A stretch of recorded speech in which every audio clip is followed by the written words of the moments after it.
Here with Imperial Tropicals. Let's turn you guys around and let's look at some fish. So here is our 600-gallon show tank. This is our Tanganyikan tank. I'm just going to start off here for a couple minutes and then we're going to go look at some dwarf cichlids. And we're going to talk about how we make their water, what we do for them, how we breed them, just like the overall tank setup and the water parameters. These lulupi are really nice. Really good color on them. Big albino eye biter.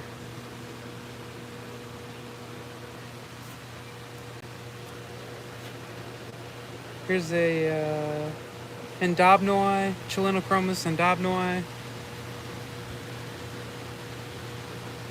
Big frontosa.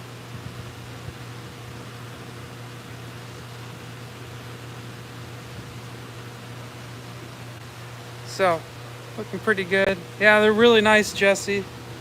We actually got these from a customer. He was moving across the country and he wasn't going to be able to have a large tank where he was going, so we bought them from him. That's a really nice group there. We had to take some of them out from him because it was really male heavy. So we took some of the males out, but you can see two nice males right there.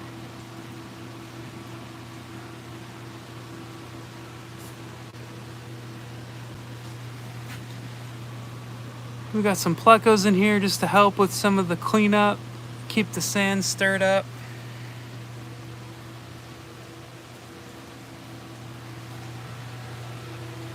And over here we got our South American cichlid tank. Looking really good. So we have some red shoulder severums. And in the back there, see those severums back there? Those are the tiger severums. Now those are really, really nice fish. Not as common, hard to come by. And these are being bred in Florida now. They're a little bit more aggressive, at least to each other, when it comes to housing them. So I think for a long time they weren't really bred in captivity, but there's some other farms breeding them here in Florida, and we've been trying to breed them too, so hopefully we have some success.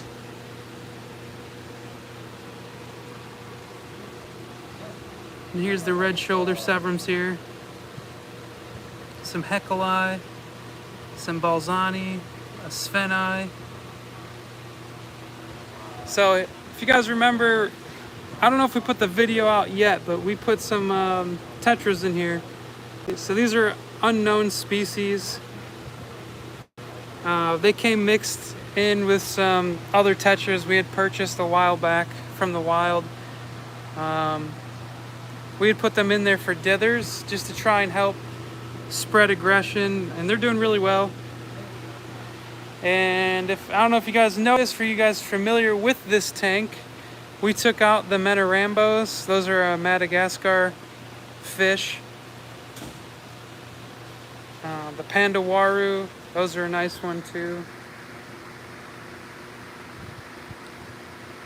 And then here we have, right over here, this Satanaperca. I think those are the Warapari. Yeah, those are the Jurapari or the Warapari, however you want to say that. Yeah, so here's this tank. It looks really nice. So for those who are new, or for those who don't know all the details on these tanks, we have 3 of them here. They're 600-gallon aquariums. They're acrylic. They have a 125-gallon sump on the back side that I'll show you guys. We'll do a quick overview of those. Won't go into too much detail because today we're going to be talking about the dwarf cichlids, but we'll show you just the back side of this tank here. So underneath we have the 125-gallon sump. Over here the water comes in, goes through some bio balls, and then it goes through, flows through here. We got a little filter media right there, and then we got some more filter media right here, more filter pads right here, and then it gets pumped back out into the tank. We have an automatic fill and drain system. Now we still get in here and we gravel vac just like anybody else would in their tank. So we come in here with the siphon and the hose and some buckets, and we'll siphon out all the detritus. Usually it collects around underneath the rocks. And then when the water comes back in, the automatic fill, it comes in right here. So we have it hard plumbed into our water source. So no carrying buckets on these large tanks. That would be crazy. So we're gonna go look at some dwarf cichlids. We're gonna start probably with some apistos. We'll look at some rams, some shell dwellers, and I'm gonna talk about some key points about our water parameters, how we create that water, and just overall how we breed them. So in general, we breed most of our apistos, and what we do is we use RO, and we'll mix that water back with our well water to get the TDS and the pH that we want. So right here is an RO unit. Let me take a step back. These produce a lot of RO. I'm not sure exactly on the flow rate, but just for example, right now it's filling. So this is how fast our RO I think it's like 3 gallons a minute, I believe, is the rate. And so right now, each one of these blue tubs is 150 gallons, almost 200, filled all the way to the top. So right now we have 450 gallons of RO water mixed back with some of our well water to give us a TDS around around 100. And that's going to help us house these fish. When it comes to breeding them, let me get this gimbal, guys. It's kind of getting a little crazy on me. When it comes to breeding them, our TDS, we get it as close to 0 as we can with keeping the fish healthy. So anywhere from 50 or lower with these apistos, we'll try to keep them at. And in the tanks, we'll give them terracotta caves. So like those little terracotta caves that you can buy, usually they're specifically sold as breeding caves. The small holes, the better. So the smaller the hole, so the female can get in. The male doesn't necessarily have to get into the cave to fertilize the eggs. So here's some Apistogramma hongsloi. It's not focusing too well on them. Let's see if I can back up. It's a little blurry. Sorry about that, guys.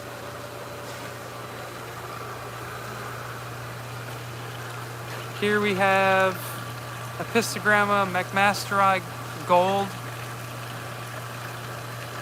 So back to breeding these guys, we'll also add botanicals into their tanks. We don't necessarily have a lot of botanicals in the cell tanks, but here you can see all this stuff right here. Kind of just looks like a pile of mulm, but that used to be a palm frond, and just over time it broke down, and that's what's left.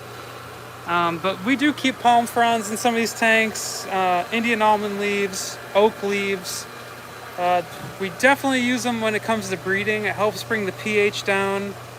It helps get the water nice and tannic for these fish, make them feel at home. Here's some male triple red cockatoides. We're having some troubles getting females on these when we're breeding them. We're getting plenty of males, but the females it must be a temperature thing, must be similar to the rainbows we talked about last week, where temperature plays a part in the sex ratio. Here we have Pac-Man Apistos. This is one of my personal favorites. Right now, not looking like too much.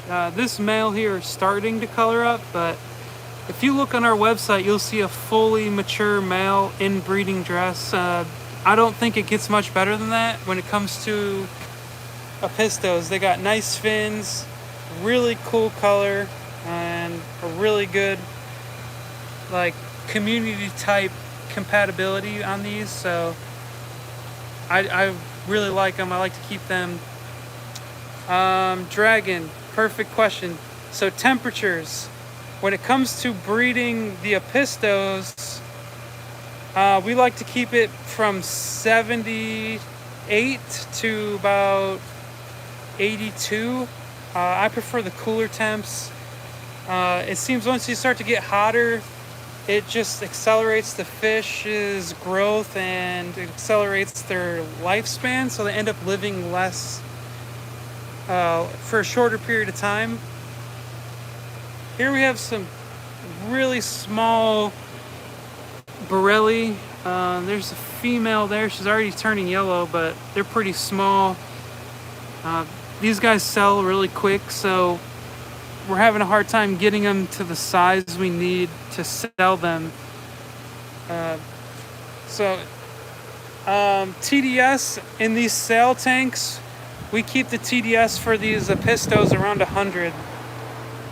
Now in the breeding tanks, we're almost at 0 TDS. So they're almost breeding in straight RO, and that it seems to work really well for us. Now it might not work for everybody, but that works really good for us. Just keeping them in a really low TDS, adding botanicals. From some of the red Apistos, they do fine in a higher pH.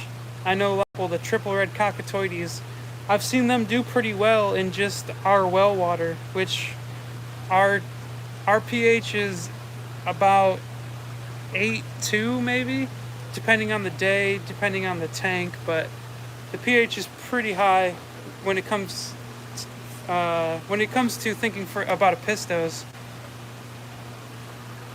Here we have some Bolivian rams. Now these are considered dwarf, but these guys can get pretty big. I've seen them up to like 4.5 inches. Now that's kind of an exception, but I've seen them get that big.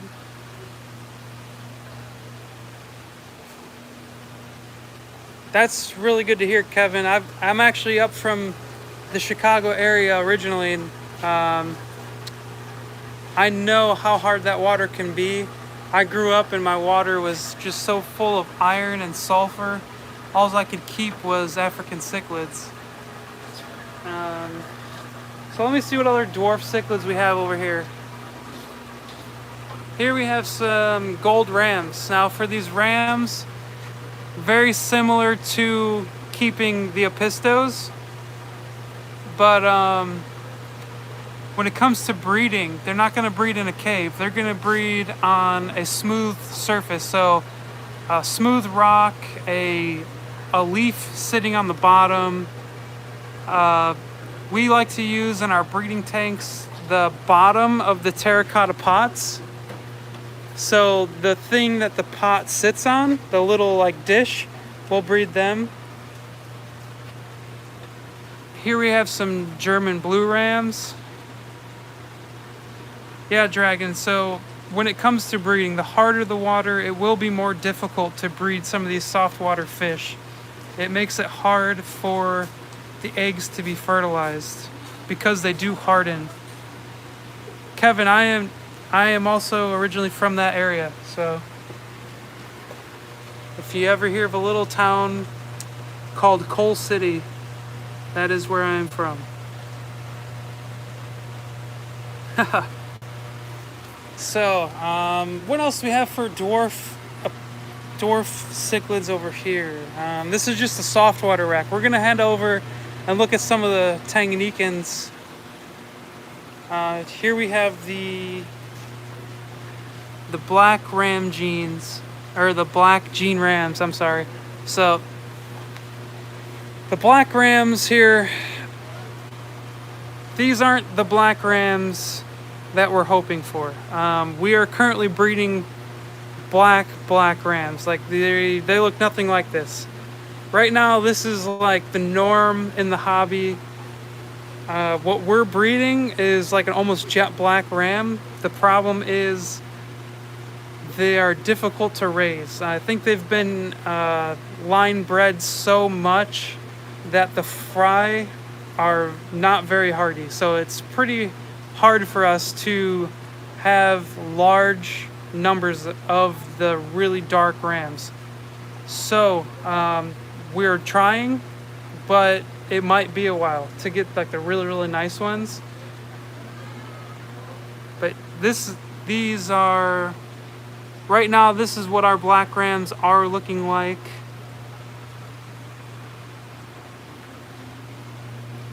I can't walk past this tank without mentioning them. The gold tetras. Now, if you have a South American tank, if you're keeping dwarf cichlids, I mean, I don't think it gets better than this to have these in a tank. These nice diller fish, or even a centerpiece fish with a huge school. When they get swimming around in the current, these guys just look really good. I think they look really good now. These fish look good in a low light setting, and they also look good in a high light setting. In a lower light setting, these guys kind of glow, and they just really stand out. Now in a highlight setting, their colors don't stand out as much, but they still stand out. I mean, just look at that gold coppery color. What I've noticed with these guys, sometimes they sell them, other places sell them as like a copper, I think they call them copper tetras, or brass tetras. But I haven't noticed that with these. I think they're always more gold than anything. So, other things I want to talk about when it comes to breeding these South American dwarf cichlids, specifically things like apistos and rams, is they can be dependent upon your local weather. So, for us, even though we keep them in a controlled environment and we keep them in a heated room, and they're getting weekly, sometimes daily water changes, they're getting fed really well. Sometimes we could do everything right and our apistos will only spawn from the spring to the beginning of winter. So a lot of these fish, they can sense the changing in temperatures and the barometric temperatures, and when a storm's coming or if a storm is happening, even if they're in your home, they can still sense that. I think it has to do with their lateral line. They can their body picks up on that, and that's going to affect them in your aquarium. Even if you do everything right, sometimes you'll just have to wait for that perfect storm for them to come and to start breeding. Another thing that we do is we feed them with these apistos and the rams is feed. You want to give them high protein foods. I personally kind of steer away from feeding too many bloodworms. We found that the fish will end up getting bloated. Sometimes the females will actually, I don't know if this is the actual case, but it seems as if they get egg bound and then they end up getting bloated and dying. So, but we'll feed them some moina, we'll feed them daphnia, live baby brine shrimp. We like to feed mosquito larvae and just high protein flake and pelleted foods. More so pelleted foods than flake. Here we have some black neon tetras. Up here we were just looking at the rosy glass barbs. Now you can see the difference in the males and the females. See, the males are the pinkish color and the females are more the yellow color. So there's a female right there. You got male right there. So let's go look at some of the Tanganyikan dwarf cichlids. I'm not too sure what we have in stock, but there is a few that I'll touch on. So here in the Tanganyikan section, let's look around. Lots of Tanganyikan catfish. Some dwarf petricola. Here's some more dwarf petricola. These guys are so cute when they're small.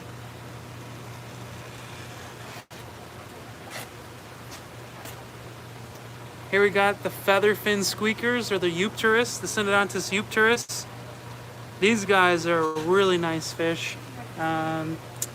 Look at the fins on those fish, man. The bigger they get, the bigger those fins get, and they look really cool in a big tank. We have one at home in a 125, and his fins are just phenomenal. They're huge, and they're just really eye-catching.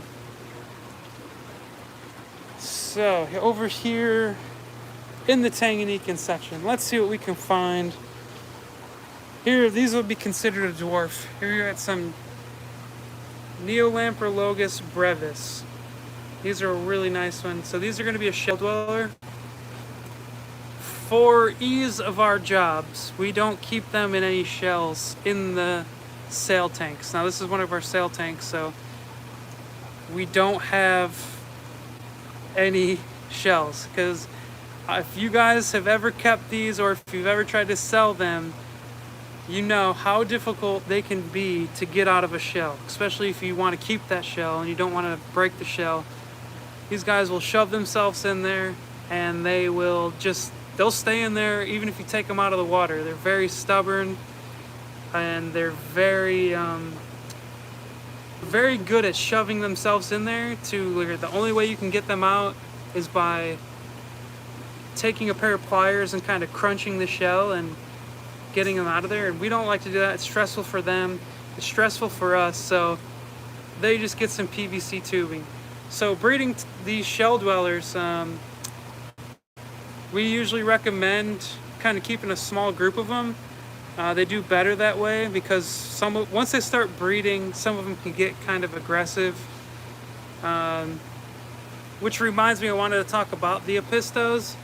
A lot of the Apistos are harem breeders. For those of you who don't know, harem, that usually means there's like one male and a couple females. So the way we breed them here is usually we have one male and like 3 to 5 females per tank.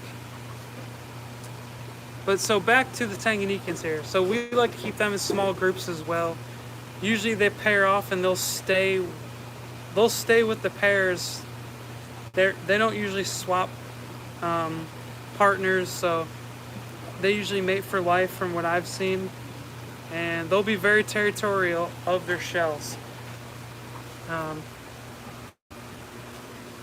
Here we have the same fish but of specific location type.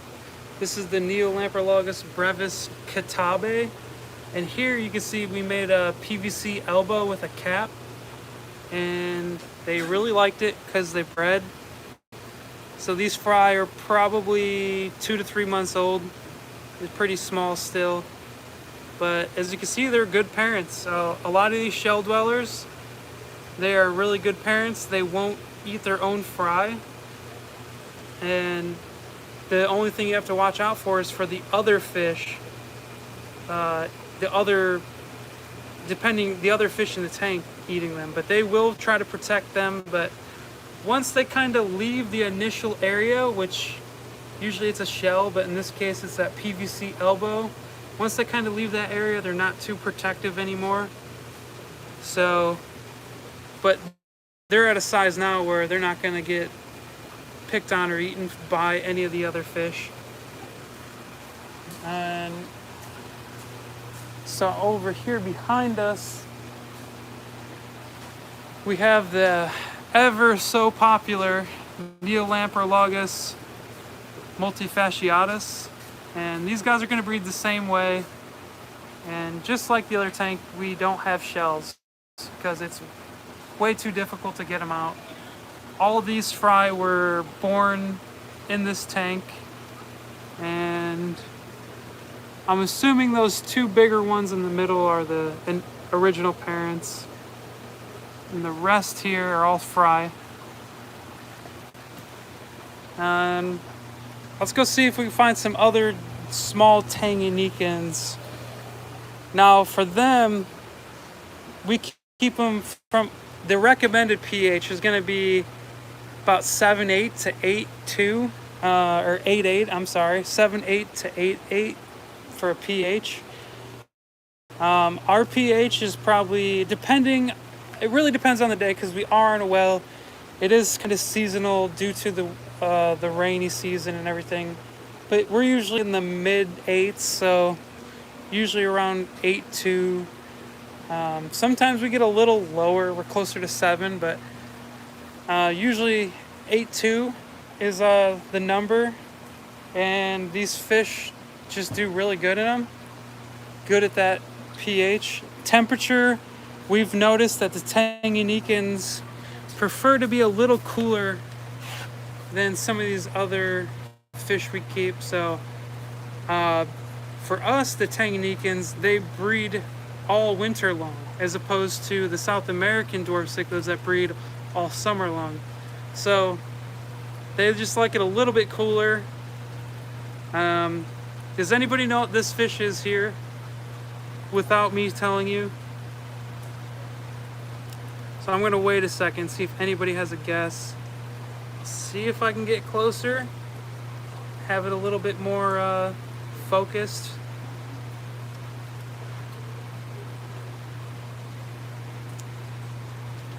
So I see one answer. Does anybody else have any guesses? There's two answers. Two of the same answers. Anybody else? Ocellatus.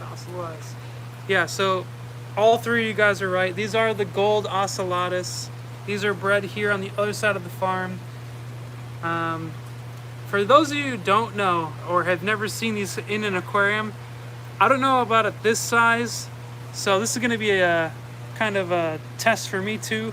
But at a larger size, these guys are very territorial. If you put your hand in the tank, the bigger ones, they just bite you and they try to get you out of their territory. It's actually really funny. Let's see about these small ones. I doubt the small ones will be the same way. Yeah, the small ones are just scared, but they're not that scared. See, they're coming to investigate. That's what I love about dwarf cichlids. You get all the personality. Oh, yeah, see, they're biting me already at this tiny size. But that's why I love these dwarf cichlids. With the small size, you still get that big cichlid personality, and they're going to interact with you. And you're going to see them interact with their tank and their other tank mates and any decorations you have. And they're not just kind of like let's say a rainbow fish, for example. They might not interact with you too much or the tank. They just kind of swim around. They might, lay eggs on the plants, but they're not as exploratory as some of these cichlids are. And let's see how they react for the second time. Not as scared this time, but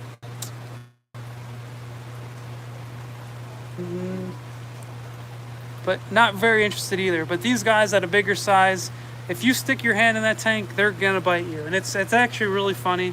Tiny little fish with a giant personality. I wouldn't necessarily consider these a dwarf cichlid, although they don't get big. But here's the Neolamprologus splendens. The common name is Helianthus. So yeah, guys, do you guys have any more questions? I think I hit most of the stuff on breeding these fish. The main thing is providing the right setup for the fish you want to keep. So Epistos, they want to breed in a cave. Rams, they want to lay eggs on a smooth surface, so give them a plate, like a terracotta plate or a smooth rock. or a nice big flat leaf, and they'll lay on that. A lot of these Tanganyikans, the dwarf, like the shellies, they want shells, so just give them shells in the tank and feed them good with the proper water parameters. Now, the water parameters don't always have to be exact. These fish are going to adapt to what you're keeping them in. It's actually more harmful to have a fluctuating pH up and down, up and down, up and down, trying to get that just exact right pH. But if you're somewhere within the range, you're better off just leaving it and trying to work with what you have. So try to work with what you have before you start messing around changing things. Now RO is always going to be pretty consistent, so we like to use RO and mix in some of our own water, and it's going to be the same every time. We know exactly what to expect. So here we have some Cynodontis multipunctatus.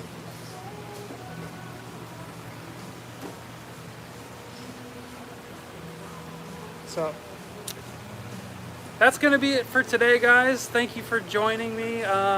Be sure to check out our website and check us out next Friday. We're going to be live every week that we can be. So thank you, guys. Be sure to like the video, and we'll see you next week.